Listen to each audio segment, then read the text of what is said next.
What's up, Super Players? It's your homie C-Rod, and today I bring you the Son Goku Reaching Mastered Ultra Instinct deck profile. The best, strongest deck that I have made in a good minute, and this guy has came back, I kid you not, beat Vegeks, beat Gotenks, beat Dark Broly, beat the meta. So check it out. So we got Son Goku, and this guy is so darn hype. So what this guy does is he has an activate battle. So pretty much whenever this guy's in battle, you discard an extra card and you're able to give this guy a 5k, take 1 life and draw a card. And the taking life is optional, so you don't even have to take a life, and you want to use this ability to discard as many extra cards in the drop to be able to survive in the long term.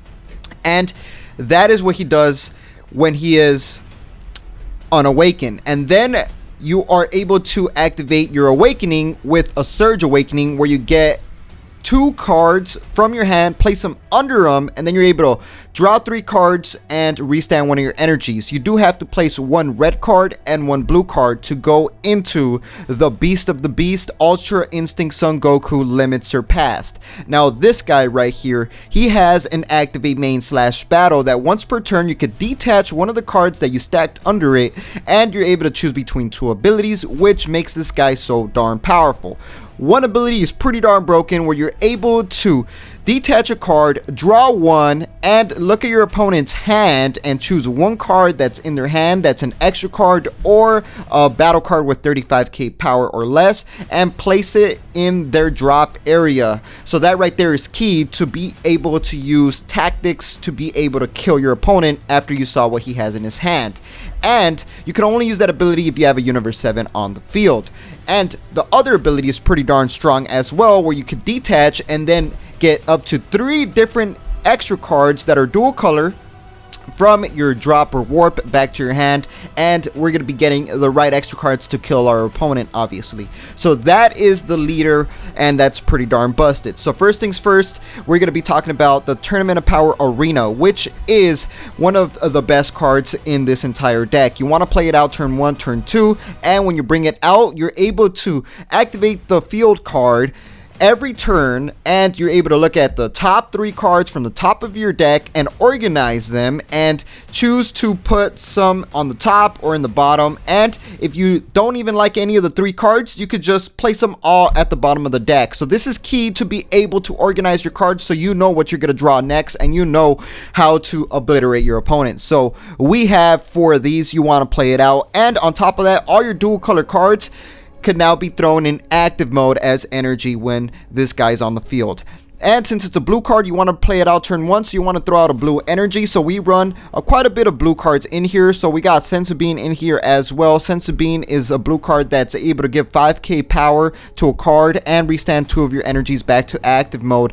And the 5k is for the turn. So I love using this card defensively, ideally. Unless I'm going for game, I use it offensively. But yeah, we got Senzu Bean right here for those. Then we got Zeno Edge of Space, which I decided to go with as a super combo. I really think this is the better super combo, beats Beerus in my opinion, because this card you're able to draw a card when you play it as well. And when you combo this card, it's kind of like Beerus. You get 1 card from your energy and place it in your hand, and then you're able to get a card from your hand and place it in as your energy, and it's going to go back in active mode anyways.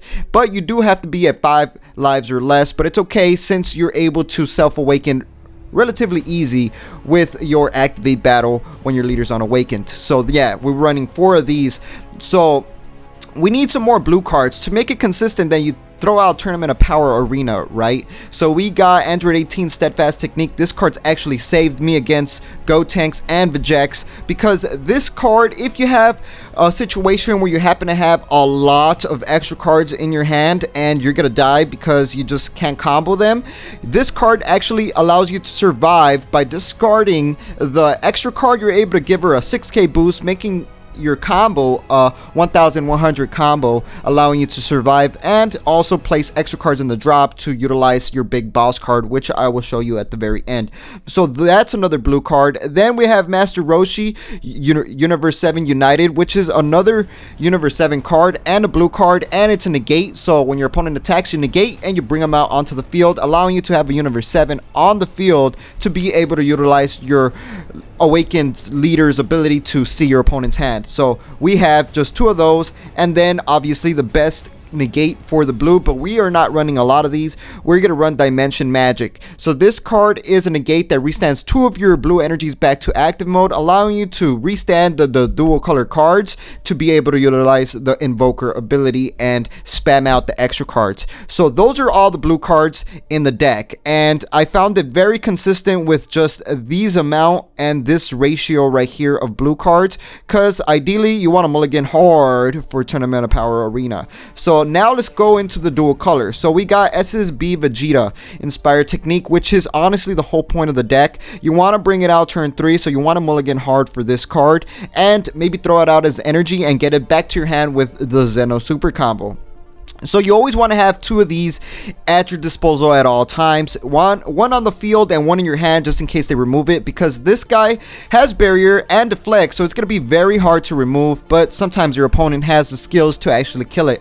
And he has Invoker as well, meaning you can activate dual color extra cards for just 1 dual color energy, and that right there is gonna allow you to spam out some of the most OP, strongest extra cards in Dragon Ball Super card game. So you want to have this guy on the field, and we are running just 4 of those. So now let's talk about the dual color cards. We got Royal Condemnation right here, which is one of the best counter plays. When your opponent plays a card, if that card has an energy cost of 8 or less, instead of being played, it goes under their deck, and that right there is awesome to pretty much kill your opponent's play. And usually they utilized a lot of resources to use that play. And on top of that, you could also send this card from the drop to the warp, and if you reveal the top card of your deck and it's a dual color extra card, you can get it to your hand. This right here is very, very powerful. We're only running 2 in the deck, however, and since we are able to warp cards from the drop to the warp zone to reveal card, Frieza does the same thing, same ability, send it to the warp, right, to reveal the top card. And since you organize your deck with the Tournament of Power Arena, you're going to be hitting it quite often to get a fat hand. And this card is very, very key to remove battle cards your opponent has on the field, because this card reduces the power of a card on the field minus 30,000, guys. So it's able to kill heavy boss cards as well, and if your opponent's going for game, this card on its own will get you the game. This is an activate main / battle, so that right there is very key. And talking about cards that we can send to the warp, let's talk about Catastrophic Blow as well. You could also send this card from the drop to the warp to reveal the top card, and if it's an extra card, you get it to your hand, right? And this card, Catastrophic Blow, is a game ending card, because if you have a Goku on the field and you activate this card, you're able to deal 1 burn damage. And since you're able to get extra cards from the drop or warp back to your hand with your leader's ability, you're going to be able to spam this guy out quite often, and 2 is the perfect amount. And the last dual color extra card that, well, actually we have a little bit more, never mind, but we got Final Heat right here, which is the newest dual color card from the draft box. And I really like this card because it's pretty much like Royal Condemnation. It's a counter play, but you also get a 5k boost power for the turn on your leader. Right there it's like a Senzu Bean counter play. It's freaking really strong. Trust me, don't underestimate this card. And then more extra cards, since the whole point of the deck is extra cards. We got Tyranny's Cost, which we are running 3 of. This card really allows you to survive against hand destruction theme like decks. Trust me, this card is beast. When you activate it, you draw 2 cards. Then we have Sleepy Boy Technique, which also helps you recover, and it's also a negate. You negate an attack, and then you're able to draw 2 cards and also choose one of your opponent's battle cards on the field and bounce it back to their hand.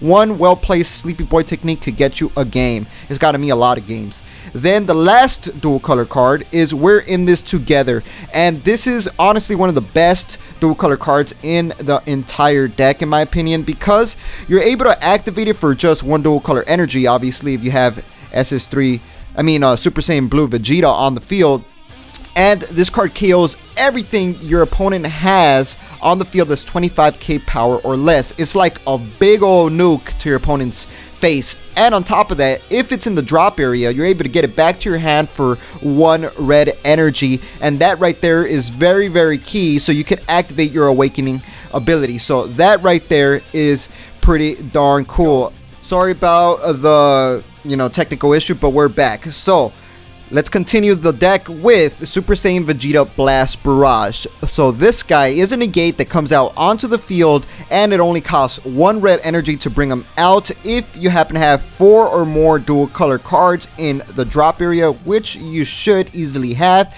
Then you have a 15k body on board that also reduces the power of a card when it comes out onto the field, minus 5k. Awesome for pressure onto your opponent. Then on top of that, we also have the boss card, or the mini boss card, or the playmaker card, Son Goku Revival Seeker. This card is a pseudo combo, gives 10k boost combo for no energy required if you happen to have a dual color card in the drop area, which you easily should have at least one. And an activate main, if it's turn 5, you're able to get up to 2 cards from the warp zone that are extra cards to your hand, allowing you to utilize Catastrophic Blow and blow your opponent down to kill your opponent. And on top of that, you're able to bring out a Mastered Ultra Instinct Goku with an energy cost of 6 from your hand onto the field.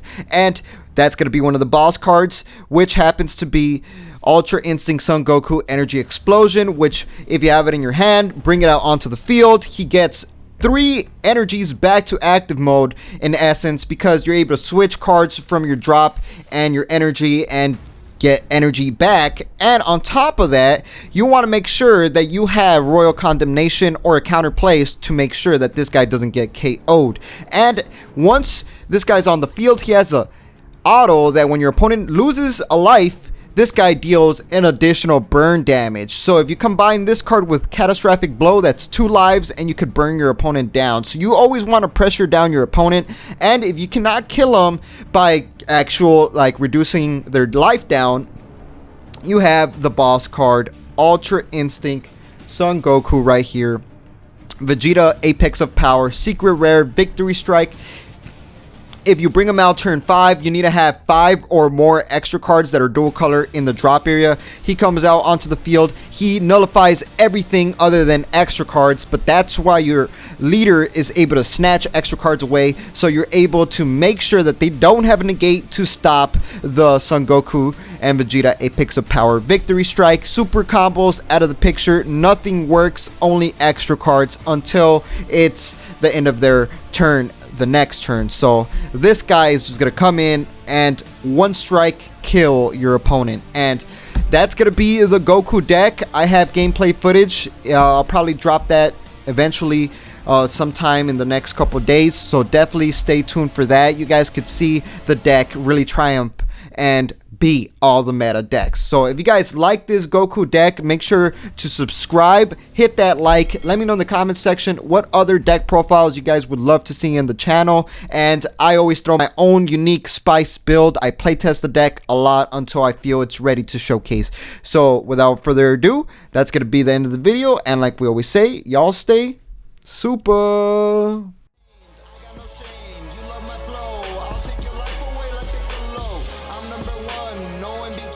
Always pull up with my Android 18. Rolling and sell, all in my team. Guess you